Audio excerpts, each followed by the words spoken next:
Federal Parliament is resuming in Canberra for the first time since the government released details of its carbon tax, and that's drawn hundreds of protesters to the lawns outside. And they're being encouraged by the opposition, reminding people it was on this day last year that Julia Gillard delivered her promise not to tax.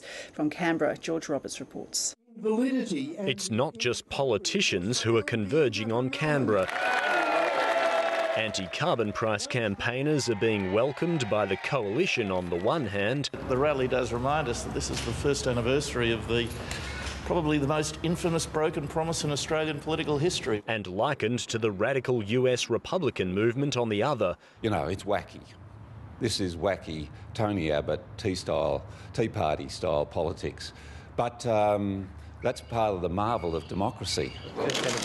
It's little wonder, though, some in the opposition are celebrating, as the resumption of Parliament coincides with an anniversary the coalition will never forget. There will be no carbon tax under the government I lead. She breached faith with the Australian people. She should apologise today, finally, and she should take the carbon tax to an election. It will go to an election, but not until a year after it's implemented. And that start-up in July next year appears a certainty, regardless of whatever turmoil lies ahead for the global and domestic economies.